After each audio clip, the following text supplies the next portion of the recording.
Hello बच्चों, अस्सलाम वालेकुम। I welcome you all to my class Shahid sir's education point.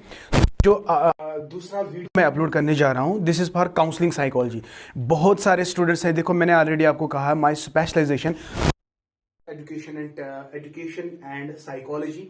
तो बाकी जितने भी सब्जेक्ट्स हैं लाइक सोशोलॉजी, मुझे उसमें उतनी ज्यादा महारत नहीं है, लाइक सोशल साइंस, बाकी जितने भी सब्जेक्ट्स हैं I am sorry for that. उनके लिए मैं कोई हेल्प आपको नहीं कर सकता हूँ। I am really really very sorry. मैं करना चाहता हूँ लेकिन मैं नहीं कर सकता। You can easily understand. I have already told you बेटा, आई हैव स्पेशलाइजेशन। मैं स्पेशल नहीं कह सकता हूँ, but I am a learner और I am a student of education and psychology. तो बहुत सारे बच्चे कहते हैं कि सर आज कल उनका पेपर है, तो मैंने कुछ पॉइंट्स इकट्ठे किए हैं, बहुत सारे पॉइंट्स। ये वीडियो लंबा होने जा रहा है, तो इस वीडियो को आराम से देखो। 1 घंटे तक अगर आपको टाइम मिलता है तो इसको पूरी तरह से देखो। जितने भी पॉइंट्स मैं यहाँ पे डिस्कस करूंगा इंशाल्लाह कल इसी में से आपका सारा पेपर होगा, मैं ऐसा एक्सपेक्ट करता हूँ। प्लस मैं जल्दी से जो आपके ऑब्जेक्टिव पेपर है उसका भी मैं वीडियो अलग से बनाऊंगा, वो भी आप देख लीजिएगा। उसमें भी बहुत सारे क्वेश्चन आपको आ सकते हैं। तो चलते बेटा स्टार्ट करते हैं। जो आपका 2-3 चैप्टर में है काउंसलिंग साइकोलॉजी। देखो इसके लिए मैंने बहुत 6th सेमेस्टर के लिए मेरे प्लेलिस्ट में आप जाए, वहाँ पे चेक करें काउंसलिंग साइकोलॉजी। काउंसलिंग के रिलेटेड मैंने बहुत सारे वीडियोस अपलोड किए हैं। काउंसलिंग का मतलब क्या है, कौन से स्टेप्स है, कौन से टेक्निक्स है, वो आप आराम से देख लीजिएगा। ऑलरेडी आपने वो एजुकेशन में पढ़ा ही होगा, राइट। जिनका एजुकेशन नहीं है, जिनका खाली साइकोलॉजी है, मैं उनको एडवाइस करता हूं कि आप वो मेरे वीडियोस को देखें जो मैंने काउंसलिंग के ऊपर बनाए हैं, जो एजुकेशन के रिलेटेड है, वो भी आप देख सकते हैं। कम से कम मीनिंग ऑफ काउंसलिंग आपको समझ आएगा, प्रिंसिपल्स ऑफ काउंसलिंग आपको समझ आएगा, and basically the steps of the counselling आपको समझ आएगा। वो आप वहाँ से देखें, उसमें से डेफिनेटली क्वेश्चन आता है। जो आपका यूनिट नंबर 1 है, इसमें मतलब काउंसलिंग का मतलब क्या है, गोल्स ऑफ काउंसलिंग या टेक्निक्स ऑफ काउंसलिंग, वो ऑलरेडी मैं नहीं पढ़ाऊंगा, मैंने ऑलरेडी वो पढ़ाया है, प्लेलिस्ट में आप चेक कर सकते हैं। उसमें से जो एक क्वेश्चन है वो बहुत ही इंपॉर्टेंट है, इसमें कल डेफिनेटली एग्जाम में क्वेश्चन आएंगे, that is ethical issues of counselling. Ethical issues का मतलब क्या है, मैं डिटेल में अब नहीं बताऊंगा। इथिकल इश्यूज का मतलब क्या है, हमें कौन से मॉरल प्रिंसिपल्स अप्लाई करने हैं। देखो इथिकल इश्यूज का कॉन्सेप्ट जो ये एक बार आया है, ये किसका कॉन्सेप्ट है, American counselling association. American counselling association, date क्या मैंने यहां पे लिखा है, 1952। दिस इज वेरी इंपॉर्टेंट बेटा, ध्यान रहे। ACA, according to the ACA 1952, it is American Counseling Association। तो किचनर एक साइकोलॉजिस्ट है जिन्होंने 1984 में 5 इथिकल इश्यूज दिए हैं। जल्दी से, नंबर 1 इज फिडेलिटी। फिडेलिटी का मतलब क्या है, बीइंग ट्रस्टवर्दी। बीइंग काउंसलर जो है वो ट्रस्टवर्दी होना चाहिए। We must trust on the counsellor whom you want, जहां पे आप काउंसलिंग अपनी करवाना चाहते हो। तो fidelity is the first ethical principle. Number 2 is autonomy, means there must be freedom of choice and action.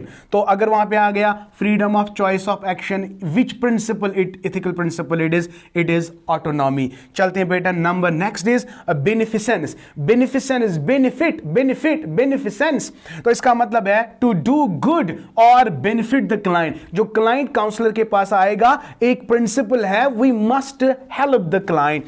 So when you help the client, when you do good to the client, when you benefit the client, this principle is called principle of beneficence, or you can say ethical issue of counseling is beneficence. Number 2 is non-maleficence.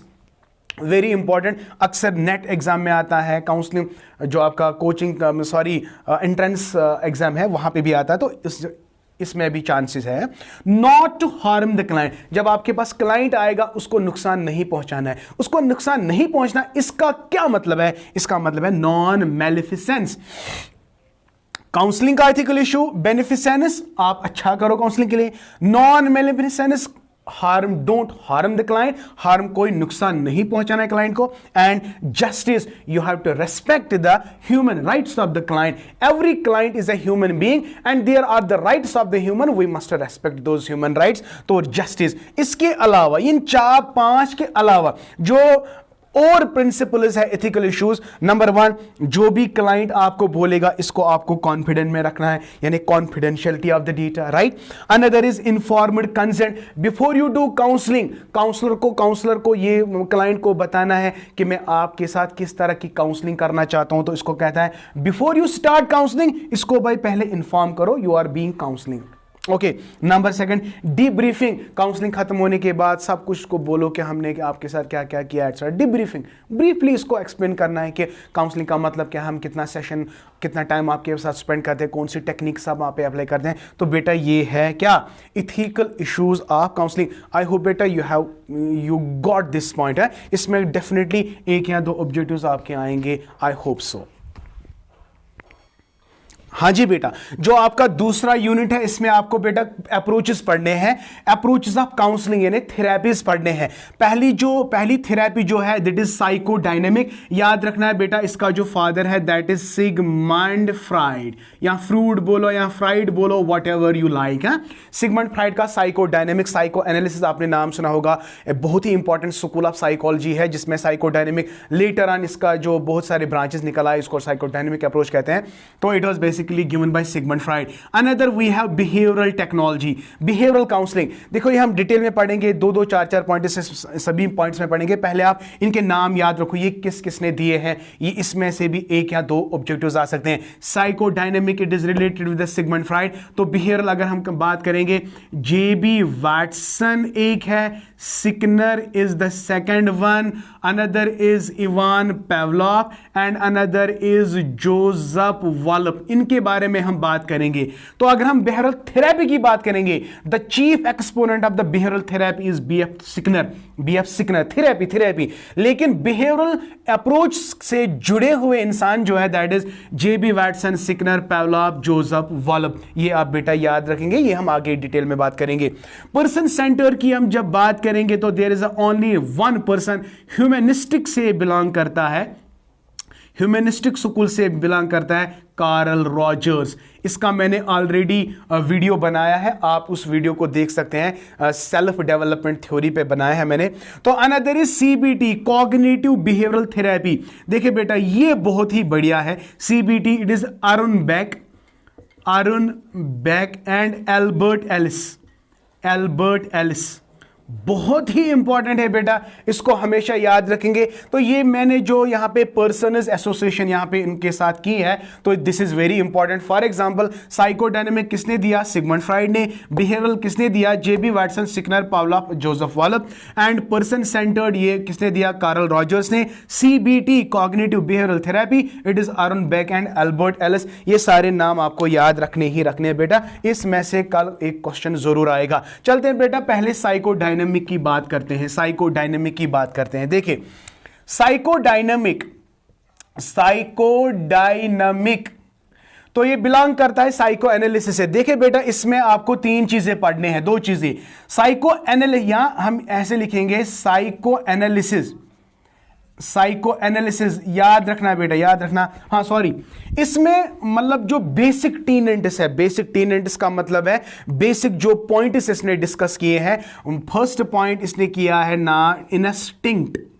बेटा इसमें बहुत important question में बोल रहा हूं, I am giving you the crux of this, otherwise ये बहुत ही लंबा टॉपिक जाएगा, इसको 1 महीना लगेगा, लेकिन मैं 1 दिन में आपका ये जनरल ओवरव्यू आपको बताऊंगा। इंस्टिंक्ट जो है ये बेसिकली 2 है। When a child is born with some basic instincts, याद रखना है। तो इसके अंदर 2 इंस्टिंक्ट्स होते हैं, one is called life instinct and it is called as eros. ये बहुत ही इंपॉर्टेंट है। It is also called constructive, वो इंस्टिंक्ट जो बच्चे को लाइफ देगी, though that is called life instinct, it is eros and that's called what, constructive. Another is बेटा death instinct, it is called thanatos. तो they are destructive, they are. देखिए बेटा love affection, happiness, ये life instinct में आती है। Conflict, anger, depression, anxiety extra, that is death instinct. हो गया एक पॉइंट क्लियर। तो basically instincts are of two types, life instinct, death instinct. ये किसका कॉन्सेप्ट है? साइकोडायनेमिक। किसने दिया? सिगमंड फ्राइड ने। बेटा please, this is very important, this is going to be very very important. Okay, instinct. Number second point आप देख सकते हैं, नंबर सेकंड पॉइंट आप देख सकते हैं, structure of personality. Structure of personality, इसमें बेटा पिछले साल पेपर में आया था। जब हम स्ट्रक्चर ऑफ पर्सनैलिटी की बात करते हैं तो सिगमंड फ्राइड ने इसको दो हिस्सों में डिवाइड किया। One is called topographical aspect, topographical aspect, and another is बेटा डायनेमिक एस्पेक्ट, डायनेमिक एस्पेक्ट बेटा। एंड व्हेन यू से टोपोग्राफिकल एस्पेक्ट, बेटा वीडियो को गौर से देखो, आराम से देखो, एंड तक देखो, इसमें बहुत सारे ऑब्जेक्टिव्स आने वाले हैं। टोपोग्राफिकल एस्पेक्ट में याद रखना है कि माइंड की एनालिसिस जब हम करते हैं, हम अपने माइंड में देखते हैं तीन हिस्से। One is conscious, pre conscious and unconscious. Yes, तो याद रखना है कॉन्शियस, प्रीकॉन्शियस, अनकॉन्शियस, ये तीन चीजें किस में है? टोपोग्राफिकल एस्पेक्ट में। कल बेटा पूछा जाएगा टोपोग्राफिकल एस्पेक्ट में क्या क्या है। One is conscious, another is preconscious, another is unconscious. Is it clear? मैं इसको डिटेल में नहीं जाऊंगा, खाली आपको पार्ट्स बता रहा हूं। And dynamic aspect, dynamic since बेटा कल आपका एग्जाम है तो ये सारा मैं कवर कर रहा हूं। तो देखते हैं, अगर आप इस वीडियो को आप देखते हैं, आपको कितना समझ में आता है और कितने ऑब्जेक्टिव्स आते हैं। ओके, तो कोशिश तो करेंगे ना, कोशिश करेंगे, फिर अल्लाह ताला इंशाल्लाह ठीक ही करेगा। डायनेमिक एस्पेक्ट में आप देखिए, it has three parts. One is id, another is ego, another is super ego. Id जो है it is unconscious, it is conscious, it is both conscious and sub conscious and unconscious. It is animal in man, it is man in man, it is God in man। ये बेटा मैं जल्दी जल्दी बोल रहा हूं, आई एम सॉरी। तो ये जो है, ये वाला ईद जो है, Eid works on the principle of pleasure, principle of pleasure. Ego works on principle of reality and super ego works principle of morality, morality और परफेक्शन। ये तीन चीजें बेटा याद रखेंगे आप। Eid is basically unconscious, ego is conscious and super ego is both conscious and unconscious. Eid is animal in man, ego is man in man and super ego is God in man. It works on the principle of pleasure, it works on the principle of reality, it works on the principle of morality or perfection. So this is the second part that you have to remember. The first part is the instinct, it is of two types, life instinct, death instinct. Second part you have to remember structure of the personality, it is topographical and another is dynamic. तो topographical में आपका conscious, preconscious, unconscious, इसमें id, ego and super ego हो गया, okay, done. Number third are psychosexual stages. Yes, this is very important. This is very important. Third, psychosexual development है, psychosexual stages आप बोलेंगे। याद रखना है, पहला स्टेज है ऑरल स्टेज, ये याद रखना है बेटा। Number second is called Anal stage, Anal stage. Third is phallic stage, phallic stage, and my dear fourth is latency stage, latency stage, and fifth one is beta genital stage, genital stage. Very very very important from the examination point of view. Psychosexual stages 5 है, oral stage 0 to 1.5 year and 2 to 3 year, 3 to 6 year, 6 to 12 year and 13 to onwards और 15 और 19 आप देख सकते हैं। ठीक है, तो ये जो स्टेजेस मैंने यहाँ पे बोले, इसके जो ईयर्स है वो बिल्कुल इंपॉर्टेंट है। और से यानी according to Sigmund Freud, Sigmund Freud सबसे ज्यादा इंपॉर्टेंस देता है the role of the sex, everything revolves around the sex, but basically what is sex? Sex energy is that energy which gives you the pleasure. When a child is at oral stage, he sucks milk with the help of mouth. Mouth is the sexual organ, because sexual organ here means that organ that gives you the pleasure, that gives you pleasure, so that is sexual. Sexual energy is जो है वो इंसान के unconscious part में होती है, it is called libidal energy. Libidal energy is called sexual energy बेटा. तो energy, reservoir of all the energy is sexual energy and it is present in the unconscious. ये important है. तो ये stages आप याद रखेंगे, इनके dates याद रखेंगे, कहाँ से stages याद रखेंगे, 0 to 1.5, 2 to 3, 3 to 6. तो ये देखिए, हाँ, phallic stage पे एक disorder होता है जिसका नाम है Electra complex and Oedipus complex. Oedipus complex males में होता है, इलेक्ट्रा कॉम्प्लेक्स फीमेल्स में होता है. ये बाद में, ये डिटेल में हम नहीं जाएंगे बेटा. It is very very very अगर हम इसके ऊपर मतलब वीडियोस बनाएंगे, लेक्चर बनाएंगे तो ये लंबा खासा जाएगा. तो यहाँ पे आपको इतना याद रखना है. कितने स्टेजेस? 5 है. ऑरल, अनल, फैलिक, लेटेंसी, जेनेटल. इसमें एक स्टेज है जहाँ पे सेक्स का रोल नहीं है, वो है latency stage.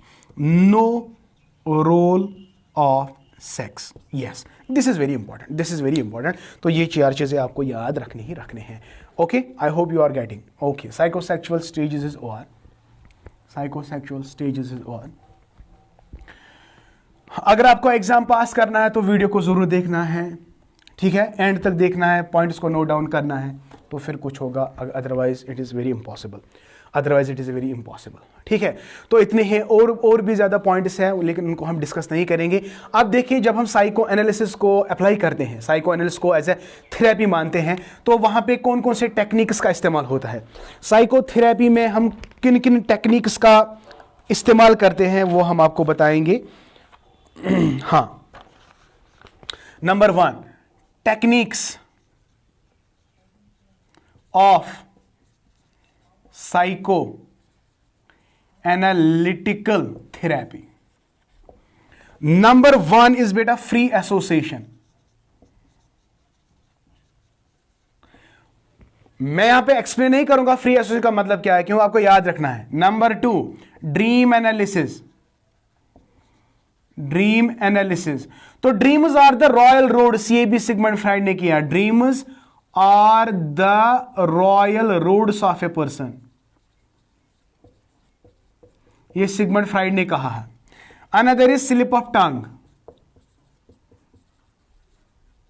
Slip of tongue ये भी कहा है. Interpretation analysis. हाँ, ट्रांसफरेंस. ट्रांसफरेंस, ये बेटा 4 चीजें आपको याद रखने हैं when you talk about the psycho analysis. तो साइको एनालिसिस में हम क्या क्या इस्तेमाल करते हैं? Free association, dream analysis, slip of tongue and transference. ये चीजें बेटा आपको याद रखने ही रखने हैं. कल इसी में से ऑब्जेक्टिव्स होंगे. तो ये था सिगमंड फ्राइड का अप्रोच. तो सिगमंड फ्राइड साइको एनालिसिस में आपको इतना ही याद रखना है, बाकी आपको जरूरत नहीं है. मैं पेपर भी डिस्कस करूंगा इंशाल्लाह अगर टाइम मुझे मिला तो. सेकेंड पॉइंट इज बेटा behavioural therapy. Behavioural therapy. Behavioural therapy में सबसे पहली बात जो है, बिहेवियरल थेरेपी ये कॉन्सेप्ट है बिहेवियरिस्टिक स्कूल ऑफ साइकोलॉजी. तो बिहेवियरिस्टिक स्कूल ऑफ साइकोलॉजी का जो फादर है दैट इज जे.बी. वाटसन. लेकिन जब हम बिहेवियरल थेरेपी का इस्तेमाल करते हैं ना, किस तरह हम साइको काउंसलिंग में इसको इस्तेमाल करेंगे. बिहेवियरल थेरेपी सबसे ज्यादा ये किस पे ज्यादा, देखो साइको एनालिसिस माइंड को एनालिसिस करती है. Mind is the internal constituent of the body. लेकिन बिहेवियर माइंड को नहीं मानती है, वो कहती है कि body is everything, mind is nothing. ये बहुत इंपॉर्टेंट है बेटा. So mind, there is no mind but body. तो ये ज्यादा जोर किस पे दे रहा है? एक्सटर्नल फीचर्स पे. That can be studied objectively, so objective behaviour to be studied by what? Behaviouristic school of psychology.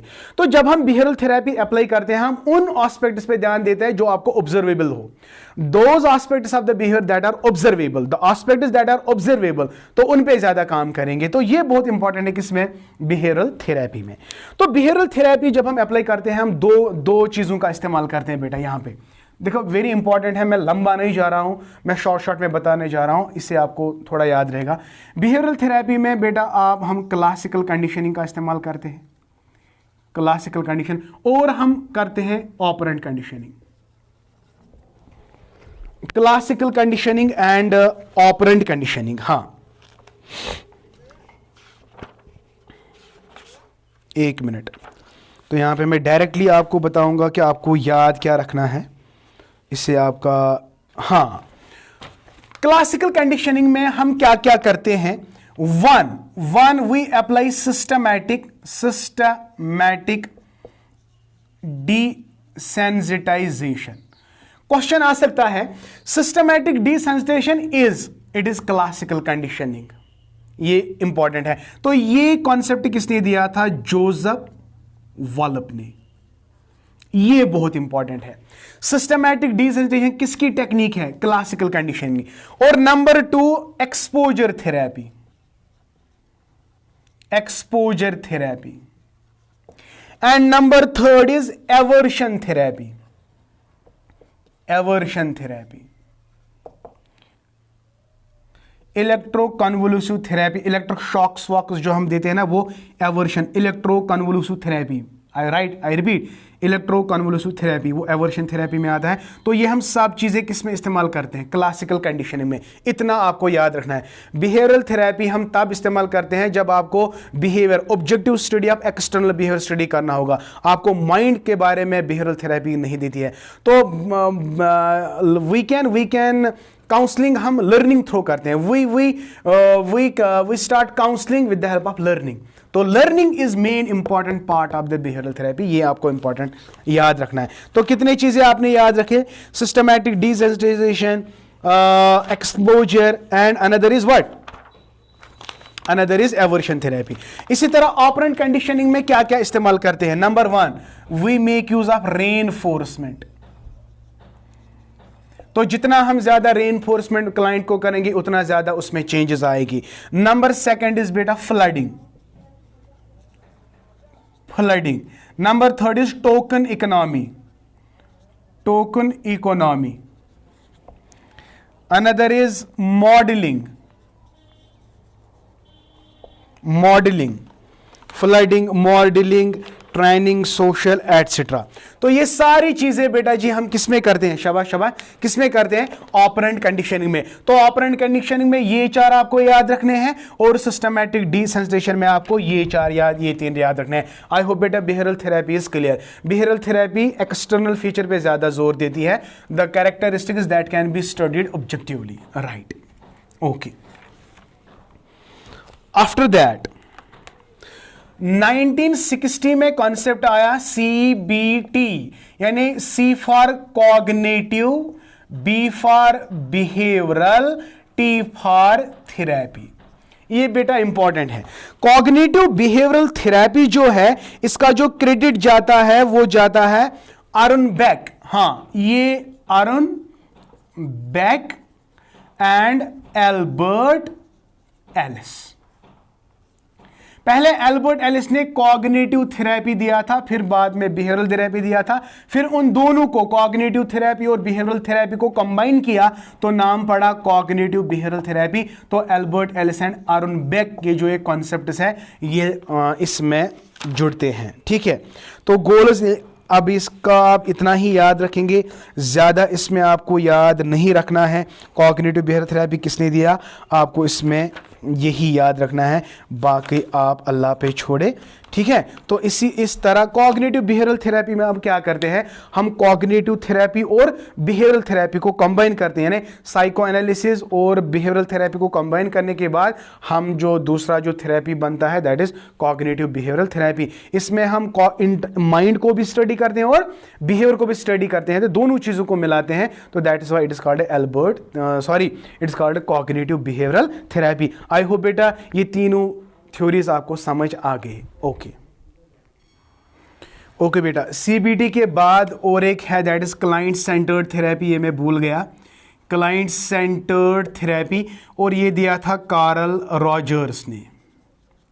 याद रखना है बेटा, कार्ल रॉजर्स, इसके कुछ टीनेंट्स है। पहला है कि क्लाइंट के साथ जो थेरेपिस्ट है वो कैसे ट्रीट आना चाहिए, there must be first of all rapport building, a good relationship between counselor and counselee should be there.